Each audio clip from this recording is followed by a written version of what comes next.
슬프다 구스의 강 건너편 날개치는 소리나는 땅이여, 갈대배를 물에 띄우고 그 사자를 수로로 보내며 이르기를, 민첩한 사절들아 너희는 강들이 흘러 나누인 나라로 가되 장대하고 준수한 백성 곧 시초부터 두려움이 되며 강성하여 대적을 밟는 백성에게로 가라 하는도다. 세상의 모든 거민 지상에 사는 너희여, 산들 위에 기치를 세우거든 너희는 보고 나팔을 불거든 너희는 들을지니라. 여호와께서 내게 이르시되, 내가 나의 처소에서 조용히 감찰함이 쬐이는 일광 같고 가을 더위의 운무 같도다. 추수하기 전에 꽃이 떨어지고 포도가 맺혀 익어갈 때 내가 낫으로 그 연한 가지를 베며 퍼진 가지를 찍어버려서 산의 독수리들과 땅의 들짐승들에게 던져주리니, 산의 독수리들이 그것으로 여름을 지내며 땅의 들짐승들이 다 그것으로 겨울을 지내리라 하셨음이라. 그때 강들이 흘러 나누인 나라에 장대하고 준수한 백성 곧 시초부터 두려움이 되며 강성하여 대적을 밟는 백성이 만군의 여호와께 드릴 예물을 가지고 만군의 여호와의 이름을 두신 곳 시온산에 이르리라. 18장은 아람과 북이스라엘에 대한 심판이 선언된 17장과 이어지는 내용입니다. 구스에 대한 심판을 이야기하고 있지만 앞서 여러 민족들에 대한 심판 선언들과 비교해보면 다른 형식을 가지고 있다는 것을 알 수 있습니다. 다른 곳에서는 심판 선언을 시작하면서 누구에 관한 경고라 라는 말로 시작하는데 18장은 구스에 대한 경고라 라고 말하지 않고 슬프다 라는 말로 시작합니다.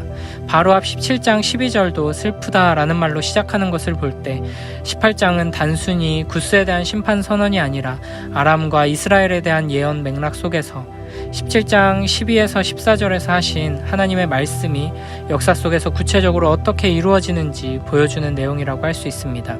18장이 17장의 결론에 해당한다는 것이죠. 17장 12절에서 14절을 보면 하나님의 심판 도구였던 아수르가 여러 나라들을 치는 장면을 성남 파도와 쓰나미가 밀려오는 것처럼 묘사했습니다. 그러나 신자는 두려워할 필요가 없습니다. 왜냐하면 아수르라는 막대기를 들고 계신 하나님께서 그들을 꾸짖으시고 산의 겨가 바람 앞에 흩어짐같이 폭풍 앞에 티끌같이 흩으실 것이기 때문입니다. 17장 12절과 18장 1절을 시작하는 슬프다라는 단어는 히브리어로 보면 호이라는 말로 아이고처럼 고통스러워서 내뱉는 탄식 소리를 표현하는 것입니다. 하나님의 심판을 내다보며 한탄의 소리를 내고 있는 것이죠. 1절에서는 구스를 강 건너편 날개치는 소리나는 땅이여 라고 말합니다. 구스는 아프리카 북동부 지역에 있는 나라로 지금의 에티오피아에 해당되는데 당시 시점에서는 애굽보다 큰 힘을 가진 나라였습니다. 이 땅을 날개치는 소리가 나는 땅이라고 말하는 것은 문자적으로는 벌레들이 가득한 땅이라는 말인데 2절을 참고해보면 날개 달린 곤충들이 부지런히 강 위를 나는 것처럼 강의 길과 바닷길을 통해 외국으로 사절단을 부지런히 파송하는 배들의 모습을 묘사하는 것임을 알 수 있습니다. 구스가 아수르에 대항하기 위해 주변 나라들에 부지런히 사절들을 보내면서 반아수르 동맹을 견고하게 하기 위해 애쓰고 있는 것입니다. 구스가 보낸 사절들은 강들이 흘러 나누인 나라, 장대하고 준수한 백성, 시초부터 두려움이 되며 강성하여 대적을 밟는 백성에게로 갑니다. 하나님의 심판의 도구인 아수르에 대응하기 위한 바른 길은 하나님께로 나아가 회개하며 하나님을 붙들고 의지하는 것인데 구스는 어떻게든 아수르를 막아보려고 온갖 강한 나라들을 끌어모으고 있는 것입니다. 3절에서는 이런 구스와 세상 나라들에게 하나님께서 주시는 말씀입니다. 세상 모든 거민, 지상에 사는 너희여, 산들 위에 기치를 세우거든 너희는 보고 나팔을 불거든 너희는 들을지니라. 산들 위에 기치가 세워지고 나팔을 부는 것은 군대가 움직이기 시작했다는 것입니다. 아수르의 크고 강한 군대가 진격해 올 때 보고 들으라고 말씀하십니다. 그냥 눈에 보이는 것을 보고 들리는 것을 듣지 말고 그 이면에서 세상을 도구로 사용하셔서 하나님의 뜻을 이루시는 전능하신 하나님의 손을 보고 영원하신 하나님의 음성을 들으라는 것입니다. 우리는 이 세상 모든 일들을 믿음의 눈으로 볼 수 있어야 합니다. 믿음의 사람들은 나라와 나라 사이에 분쟁이 일어나고 한 나라가 일어나고 무너지는 모든 역사를 통해 하나님의 일하심을 볼 수 있습니다. 우리의 삶 속에서 일어나는 여러 가지 일들에서도 마찬가지입니다. 믿음의 눈으로 보면 내 삶 속에서 일어나는 모든 일 가운데서 하나님의 섭리의 손길을 볼 수 있고 우리를 향한 하나님의 음성을 들을 수 있습니다. 세상 역사를 보며 온 세계를 경영하시는 만군의 주 여호와 하나님을 보고 세상의 소음 속에서도 우리를 사랑하셔서 보호하시고 인도하시는 하나님의 그 음성을 듣는 복된 우리 모두가 되길 바랍니다. 4절에 보면 여호와 하나님께서는 하나님의 처소에서 조용히 감찰하시는데 이는 마치 쬐이는 일광 같고 가을 더위의 운무 같습니다. 하나님께서 하나님의 뜻을 이루시는 방식이 세상의 방식과 전혀 다르다는 것을 보여줍니다. 세상은 아수르와 같이 강력한 군대를 보내 정복하는 방식으로 힘과 권력과 폭력으로 온 세상을 시끄럽게 하며 요란스럽게 자신의 뜻을 이루지만 하나님께서는 자신의 처소에서 조용히 지켜보십니다. 가만히 바라보시지만 아무 일도 하지 않는 것이 아닙니다. 한여름 햇살은 온 세상을 시끄럽게 만들면서 요란스럽게 일하지 않지만 온 세상을 따뜻하게 만들고 수많은 생명을 살게 합니다. 가을밤에 내리는 이슬도 마찬가지입니다. 근동 지역에서는 비가 내리지 않아도 가을밤에 온 땅에 가득 내리는 이슬을 통해 식물들이 자라고 동물들이 목을 축일 수 있었습니다. 하나님께서는 이처럼 조용하게 잠잠하게 임하셔서 하나님의 뜻을 이루시는 것입니다. 우리는 세상의 방식을 따라 힘과 권력과 폭력으로 무언가를 이루려는 어리석음에 빠질 때가 많습니다. 심지어는 하나님의 뜻을 이루겠다고 하면서도 힘과 권력과 폭력으로 세상적인 방식으로 접근합니다. 그러나 하나님 나라는 이런 방식으로 이루어지지 않습니다. 죄인들을 감옥에 보내고 악인들을 처벌하는 법을 만든다고 해서 하나님 나라가 임하고 교회가 거룩해지는 것이 아닙니다. 세상적인 방식으로는 단 한 사람의 죄인도 주님께로 돌아오게 할 수 없습니다. 하나님께서는 폭풍으로, 지진으로, 불로 임하시지 않으시고 세미한 음성으로 임하십니다.